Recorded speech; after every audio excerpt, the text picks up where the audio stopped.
Did you know that thoughts become things? Every great leader in history eventually figured this out.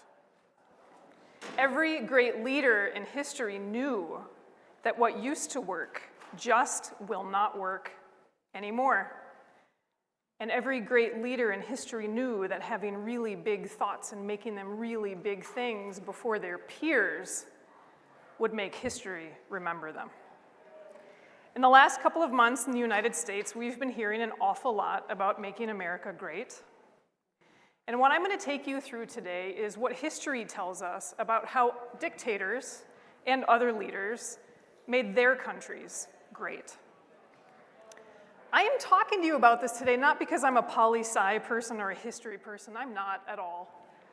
I work with very ambitious people who are here to change the world, and I know that thoughts become things because I see it every day. I do it myself. And I'm going to give you some foreshadowing, and I want you to listen to this as I'm telling you the story. The key to making this reality is that if you want something in your life that you do not have, you're going to have to become a new person in order to have it. So I'm going to talk to you about how Charles made his vision of the future normative, or reality, when he became someone new and found a financial tool. I will tell you how Will made his vision of the future normative, or reality, when he pled the economic case. I will tell you how John changed an entire economy when he became someone new and broke away from the family business. And we're going to talk about how China has been doing this already, and we might not be able to catch up. So, Charles, as his mother called him, her sweet, stubborn boy, set out to do what his family had done. And he tried for about 18 years and failed to overthrow governments. He tried again and again and again and again and got nowhere. He first tried at the age of 22, and it was such a huge failure that his brother died in the process, and he almost died. But he wasn't deterred. He was a sweet, stubborn boy, remember? So then he managed to somehow, being exiled outside of the bounds of his own home nation, he managed to get elected democratically as president of that nation at the age of 40. He ran on a platform of elevating the commoner and alleviating the effects of poverty. Very quickly after he was democratically elected, he placed loyalists in positions of power, all within the Constitution, and moved quickly to change as much as he could. Remember, this is someone who wanted to overthrow governments and have glory for his name, his family, and make his country great. Now, in the third year of his 4-year term, it became evident that he could not and would not be reelected. So he overthrew the government and declared himself emperor. I am talking, of course, about Charles Louis Napoleon. Napoleon III, not the one you remember from history class. This is his grandnephew. So, as president, Charles set out to fulfill his famous uncle's idea of completing a massive river project in Paris. But he didn't get very far because he was operating under the old rules of implementing big infrastructure projects. And it just didn't work. So he changed all of that when he became emperor. Remember what I said at the beginning? If you want something you don't have, you're going to have to become someone new in order to have it. So the Paris that Charles inherited in 1848, it had the urban fabric of a medieval city. If you can imagine, very narrow, winding streets, buildings built very tall and overhanging on those streets, not a lot of light, not a lot of air. Public health was not great. The rivers were polluted with the runoff from tanneries. The year he was elected, there was a cholera epidemic that blew through the city, and in 2 of the oldest neighborhoods killed 5% of the population. Infant mortality was 4 in 7. Take a minute to try to imagine what living in that Paris might have been like. It was not great. Now, for Charles, who for a long time had had ambitions of overthrowing leaders and staying in power, there was another problem. and it had plagued generations of Parisian leaders, and nobody could do a thing about it. Because of that same narrow, winding street fabric, it was really easy for an armed mob to control the city. In all the time he was trying to overthrow governments, there were 7 armed uprisings in Paris.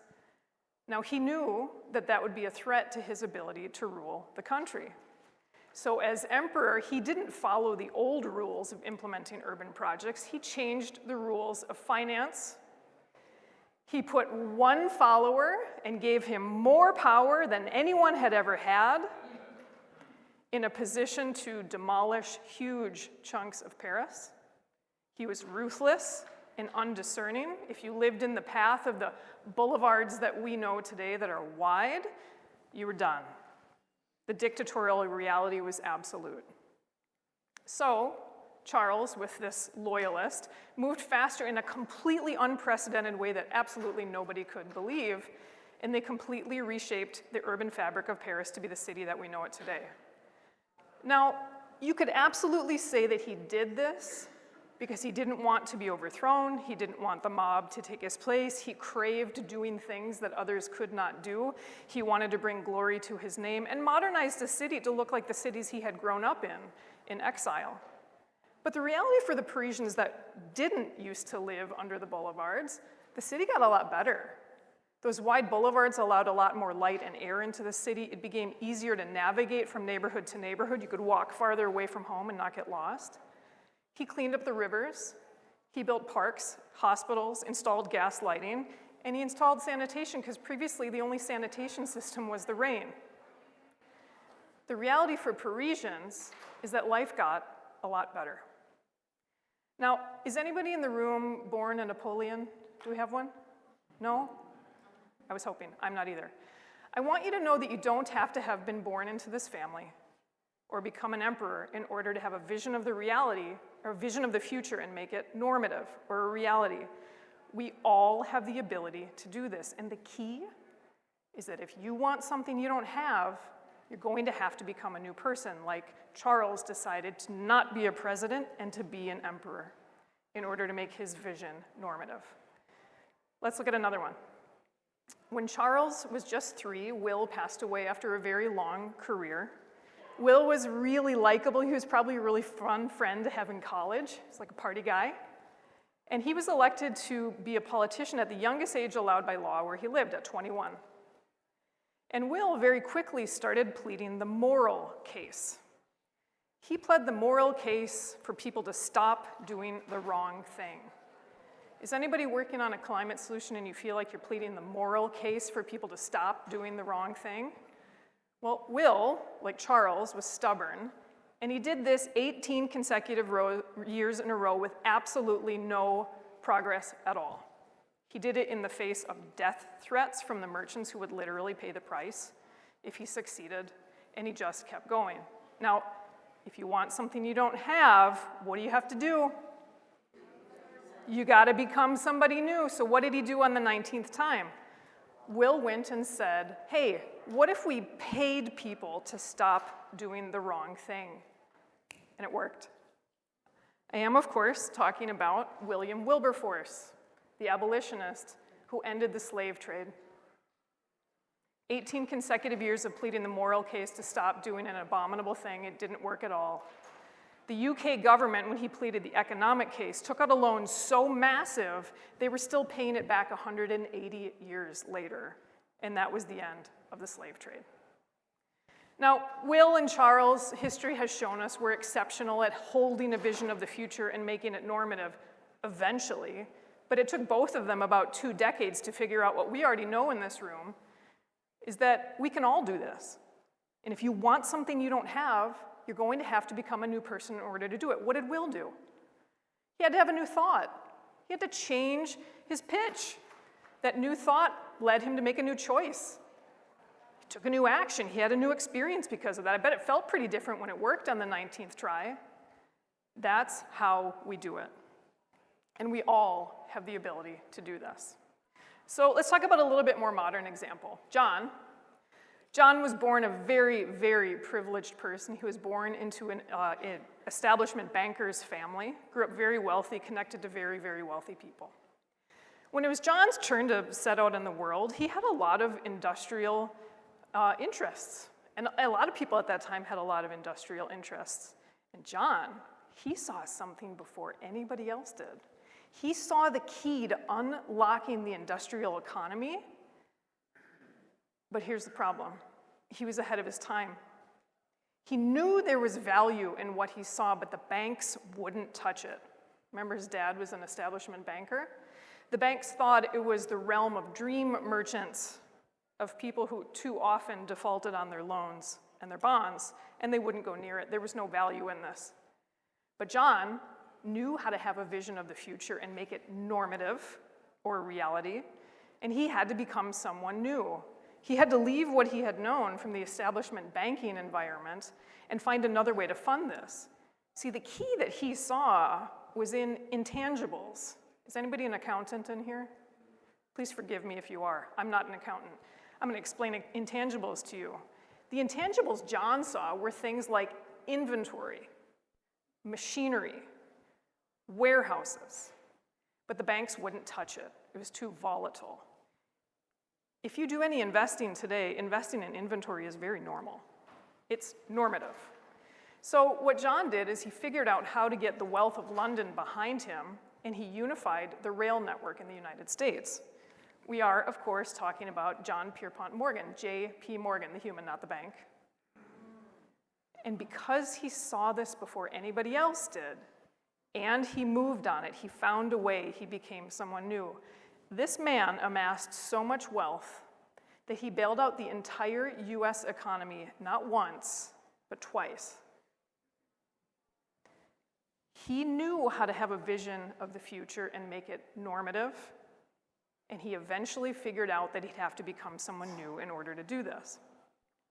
I want to remind you that we all know how to do this. I do this with my clients every day. They're doing things like, and I study these people because they're doing things like bringing next-gen energy and storage online, figuring out how to use natural systems to bioremediate, decarbonizing the air and the ocean, bringing first-of-a-kind technologies online. Impossible things, right? Expensive things, right? We can all have a vision of the future and make them normative, a reality. So, big deep breath. Let's look at a modern example. Donald knows how to hold a vision of the future and make it, my heart is racing, dear Lord. Make it normative or reality. He has shown us, like Charles, that he is interested in bringing glory to his family's name. We've been hearing for about a decade that he's ready to make America great. It's been in our collective consciousness. He's been talking about it everywhere. And he's shown us that he's determined and that he won't give up. I wonder if he will learn what Charles eventually learned, what Will eventually learned, and what John eventually learned. Because right now, just like in Will's time, there is a looming threat, the existential threat of climate change. There is an argument to do the morally correct thing. Just like in Charles's time, there's a huge need for capital. We have big projects we need to move. And, like during John's time, we can see the intangibles of the future economy, and the banks don't believe it yet. What we know today is there is a tool that will allow us to account for our future reality and invest in it today, and that tool exists, it's real, and it's already being used. It's called normative accounting. This is why I have been speaking to you about the future and normative. Do you all understand now? Great. What is normative accounting? At its core, it's a system to pay people to stop doing the wrong thing. At its core, it's something that allows us to change the rules of finance and open up huge blue oceans of money to do big projects. At its core, like John did, it allows us to invest in our future success today and fund it. What normative accounting needs is the leader who has the will to implement it widely, the leader who has the vision of the future, the leader who is ready to make a country great and act on it the way that John did. And I want to be clear. Does anybody remember who came in third place in J.P. Morgan's time? Do you know why? History forgets that person. The person who figures it out today, someone will, it's out there, is going to become the JP Morgan. And I argue we have that person in a place of power today. So let's talk about how we account today a little bit. Since the Paris Agreements in 2015, we've operated under an accounting system that rewards us to getting to 4 degrees increase Celsius as fast as possible. Did you hear that? Anybody trying to fund a climate startup right now? Yeah, you know. We know that's not going to work out for us. Normative accounting can alleviate that, and I want to give you an understanding of that. I'm going to talk about intangibles, and I want you to know that Donald already knows how to create and market these. We see them in his brand. Trump hotels, Trump steaks, Trump Bibles. He already knows how to do this, right? That's what we're talking about. So I'm going to give you a real-world example. There's a climate startup called Carbon Reform. They're bringing a first-of-a-kind technology online. They take carbon dioxide out of the return air systems in big buildings. Carbon dioxide is more concentrated on the return side than on the supply side. So if a bank were to look at Carbon Reform today, they'd see a company that is uninvestable. I don't know this, I've never seen their balance sheet, but I would assume they spend a lot of money on research and development. And a bank would say, you have no assets. All I see are liabilities. So Carbon Reform, and everybody who's raising money for a startup, is left no choice but to go to venture capital and deal with the terms of venture capital. That's how it works today. Do you see why we're moving so slowly on climate? Now, if Donald can see that he has an opportunity, remember how JP Morgan amassed so much wealth, he bailed the country out not once, but twice. If Donald can see that normative accounting allows him to usher in the golden age we've been hearing about for a decade, amass his own personal wealth by making faithful investments in American innovation, to say his vision of the future is making American innovation normative or a reality for all of us, now the equation changes. He could create a tax incentive that allows a company like Baltimore Air Coil, largest manufacturer of heating, ventilation, and air conditioning equipment on the planet, an American company, to, right now, Baltimore Air Coil uses money that they spend on innovation and research. They use it to avoid paying taxes, because it's a lie. All corporations do that. I'm not ragging on Baltimore Air Coil. All corporations do that. With a different tax incentive, we could say we incentivize American innovation. That same dollar amount invested is no longer a liability. Like in JP Morgan's time, it's an investable asset. This totally changes the equation and would incentivize a company like Baltimore Air Coil in scooping up Carbon Reform, because they have the ability, they have the personnel, the facilities, the resources, the distribution network to scale them very quickly, very massively, very profitably. Do you see how what makes America great is innovation? And the tool exists to make that reality today. The question is he going to do it? I told you we'd talk about China. Let's talk about China. 18 years ago, China trained 700,000 accountants on normative accounting. And probably many times that since. Who knows how many since? They've been using it for a long time. So today, if China wants to do a massive infrastructure project like what Charles did in his time, they say, our vision of the future that we're ready to make normative is that we elevate 600 million people out of poverty. That's almost twice the population of the United States. If they see an opportunity to do it, they account for the future reality, the money is available, and the project happens. The United States doesn't do projects like this. I don't think any country does projects like this. The national debt for China is an illusion. The United States can't even pay the interest on its own real debt. This is one of the things that has helped China start winning on the economy and start winning on climate. And so I ask this question again. We have seen in history, there are decades when nothing happens, and there are weeks when decades happen. We've seen these recently: fall of the Berlin Wall, collapse of the former USSR, the Arab Spring. I argue there's another moment in 2025 right now. We have the tool we need. We have a leader in a position of power who has shown us repeatedly that he's ready to bring glory to his name, amass substantial wealth, make his country great, and elevate the reality for Americans. The question is, will he do it? And again, just like in J.P. Morgan's time, we remember J.P. Morgan because he did it before his peers did. We already know that China's a generation ahead of us on this. Whoever figures this out first is going to win big, and second, third, and forever place, history will absolutely forget. Just in the last month, I know China has been doing this for 18 years, just in the last month, Europe has started to move on this. So we're at this place again where we need to move, and we need to move fast. Everybody who's trying to fund a climate startup, you know how real this is. If there's a corporate here who's working on sustainability, you know how real this is. If you live on planet Earth, you know how real this is. What I hope that you saw today, what I hope that you can understand, is that it is when we become someone new, we're able to make our vision of the future normative. Charles, despite all of his stubborn determination, had to become someone new in order to actually execute the vision he had. Will had to become someone new in order to abolish the slave trade. John knew how to do this. He had to change where he came from and totally redo finance.